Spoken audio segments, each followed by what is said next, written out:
This review has been made possible by Toyota of Naperville. As you know, Toyota has tons of brand new Toyotas available for purchase. But did you know that they also have a remarkable selection of used cars? Head on over to toyotaofnaperville.com and look through hundreds of used cars for sale right now. Alright, what's up guys? My name is Zach and today I am driving a 2019 Honda Civic Type-R. Up front is a 2.0 liter turbocharged inline 4, and down below is a 6-speed manual transmission. This video is sponsored by CarMarshal.com. If you'd like to support the channel, click the link down in the description below. CarMarshal.com advertises for over 100,000 vehicles across the US. But let's get back to that 2.0 liter turbo inline 4. Well, that's part of the reason why the Type-R is so special. No other Civic comes with a 2.0 liter turbo. I actually reviewed a 2019 Honda Civic EX with the 1.5 turbo, but that's really built for economy. You know, it was meant to be a small engine with a turbo to help out for passing, stuff like that. And it was paired to a CVT automatic. Yeah. This is the hardcore. This is the grit in your teeth Type-R. All right, so Civic Type-R, we are up in R mode, which we will talk about in a little bit. Obviously not going to dump it, but first gear, foot to the floor.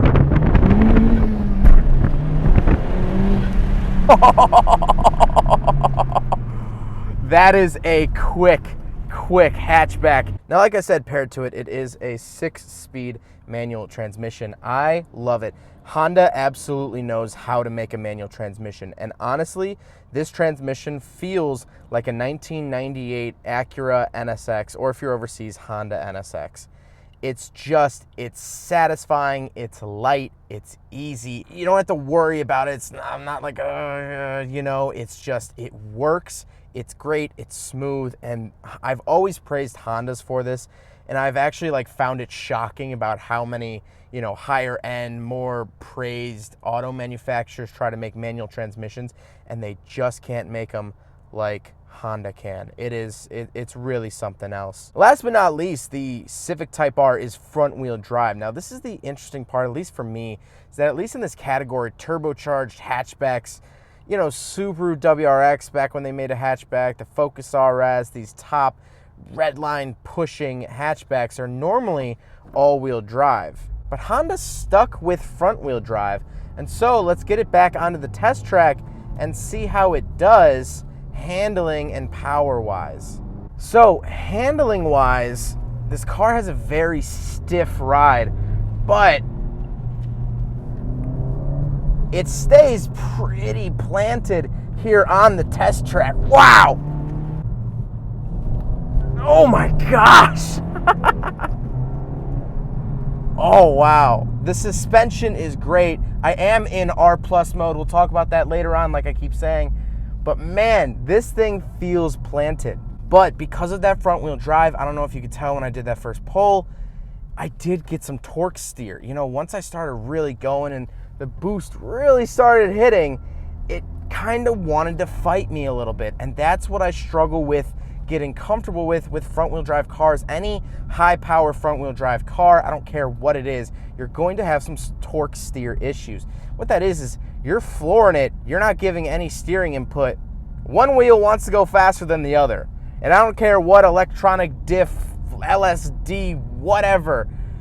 Any powerful front-wheel drive car is going to suffer from this. It's not terrible, it's not unmanageable, it's not going to chuck you into the ditch, but it's still there. And that is my gripe with front-wheel drive cars. That, and I've grown up around rear-wheel drive cars. First car was a truck. I've owned 3 RX-7s. You know, that's just sort of my bread and butter personally. So let's talk about the interior. Well, in front of me, I have a digital tachometer giving me my speed, of course, tachometer, and right now I'm looking at my boost pressure, which it is an actual boost gauge because it actually shows me negative PSI as well as positive PSI, so vacuum and boost, which I absolutely love. I don't like it when auto manufacturers just give you boost because then you're not really getting the full information. This is a true actual boost gauge, and I really like that. And it's front and center, and it's red. I don't know, sort of cool there. To the left, I do have my coolant temperature, and on the right, I do have my fuel. I love these as well. They're sort of like a video game. It's like a health bar or like a loading bar or something of the sort. I don't really know how to describe it, but I absolutely love them. Most modern Hondas have these gauges now.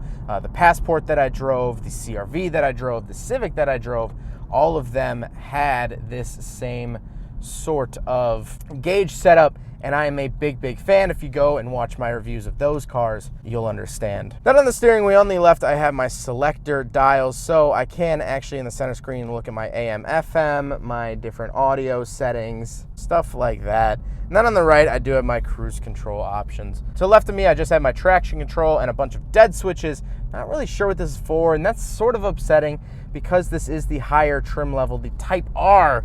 It's aggressive, and I have blank switches, is what it is, I guess. On the door, I do have my power mirrors, windows, which the front two are auto, and lock and unlock. I do like the suede here on the door, and we'll talk about the interior materials in a little bit. Then I do have a center display. It's a little bit small. It is a touch screen. I can get Apple CarPlay, satellite radio, Bluetooth, navigation, anything you want in a modern head unit, this car can do, which is really nice. I mean, it's an adequate technology center, but it's not going to blow you away, but it's gonna do the job. Then I have my very limited heating and air conditioning controls. No frills here. Just if you want it hotter, you can get it hotter. If you want it cooler, you can get it cooler. Then I have little pad here and the shifter, which I already praised. The shifter is absolutely amazing. I love the look of it. I love the feel of it. I think it's honestly one of the best shifting feels I've driven in a very long time. It's so satisfying, so easy. It's great, and it looks great too. I have to praise the looks. But then I do have my brake hold button, power parking brake or electronic parking brake, whatever you want to call it. I wish I had a physical parking brake. That's more reassuring for a manual car. Park it somewhere, and I normally don't park cars in gear because I trust the parking brake and just, get the parking brake up. You don't really get that in this. You just kind of hit a button. But then to the right, we do have our drive modes. So right now, I am down in comfort. We can hit it up to sport or R. And when we hit it to R, the gauges change. It's showing me the engine and suspension inside the Type-R. This is your Sport Plus. This is where the Type-R comes alive.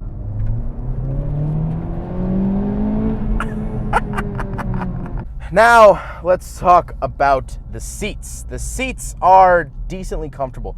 These are probably the smallest seats I could ever feel comfortable in. I always mention I am a bigger guy. Racing seats are normally not too kind to me. I can deal with these. I can live with these.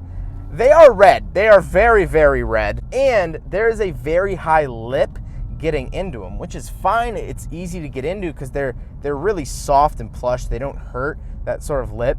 But man, 3 years down the road, 5 years down the road, 10 years down the road, I think it's going to be really crucial to find one with non-destroyed seats. I think that lip, just after getting in and out of the car so many times, hundreds if not thousands of times, that lip is going to get crushed over time. And so I think that's going to be something to look out for is, 10 years down the road, 20 years down the road, when these things become really collectible and, you don't see them anymore. I think it's going to be really interesting to try to find a Civic Type-R with good seats. But speaking of seats, we do have back seats, so let's do a back seat review. All right, so we're in the back of the 2019 Honda Civic Type-R, and I do have two cup holders. The seats feel like very normal Civic seats. Sort of feel like a neoprene wetsuit. They sort of got that feels like they have a cover on them almost. The front seats, I don't know if this is real or fake carbon fiber. It's probably fake, but they look nice. Headroom's good. Knee room is good. I mean, it's a Honda Civic back seat from back here. It's not going to win any awards, but it's not going to make you cry at night, and I think that is really nice. Last thing I'll say about the interior is that there are a lot of different materials, but I actually sort of like it. I like the Alcantara on the doors. I wish this car just wasn't red because all the red accents in here and the red exterior really sort of blind you with the red. If it were white, if it were black, something like that, maybe that gray is so good. I think the red accents would be a lot better because I wouldn't be so overloaded with red. But speaking of red, let's talk about the exterior. I love the front end. The front end absolutely nailed, dialed in, beautiful, looks great. As we get towards the back, I start to fall off with the Civic Type-R because it has, count them, 1, 2, 3 spoilers. Why does it have 3 spoilers? I don't know. If you guys ever played Need for Speed Carbon, or really any of the older Need for Speed games where customizing was sort of a big part of the game, they gave you a bunch of different spoiler options. You could, do a big one, medium-sized one, a longer, whatever. It really looks like someone was playing that game and just said, I want all of the spoilers, and tack them on the back. And also throw on a triple exhaust for a 4-cylinder car, because that math doesn't really work out. I don't know. I just think the back is too busy. I've said this so many times. I just think it's too much going on. I think it's a little bit too boy racer-y, Sometimes I feel like whoever designed this car at Honda just got done with a Fast and Furious marathon. I was like, yes, now I will design a car. And they kind of just did the outrageous. But that being said, I wish this car was in white or gray. I think those are the better color choices. But this red isn't bad. I just think it's sort of an overload of red because all Type-Rs have the red accents on the interior. It is what it is. Overall, I have to say, of course, I am really, really happy with the Type-R. I think it's so fun to drive. I cannot get over the shift feel. The shift feels amazing, and this thing is planted. Even in comfort mode, we're not even in R mode right now. No squealing of the tires. Listen.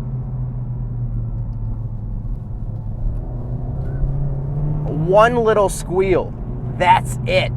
This thing stays planted. It is fun. It is exhilarating. It is the best Honda Civic I've ever driven. It really is. This is engaging. It's exciting. It's new. It's aggressive. Well, I hope you guys enjoyed the video. I hope you guys learned something about the 2019 Honda Civic Type-R. Huge thank you to Toyota of Naperville for letting me take this out. This thing is awesome. As you guys can tell, I'm hyped over this thing. This thing's really fun. This is one of their used cars. If it is still for sale, I will leave a link in the description below. If it is not still for sale, still go check out their website. They have tons and tons and tons and tons and tons of cars on sale all the time. I've reviewed BMWs from them. I've reviewed Mercedes. I've reviewed a Corvette. I've reviewed tons of stuff. They even have an Evo 10 on the lot right now. So huge thank you to them. Their information is up on the screen. But I hope you guys enjoyed the video. Don't forget to rate the video, comment on the video, and subscribe if you really like it. Take care, guys. Aside from my soul,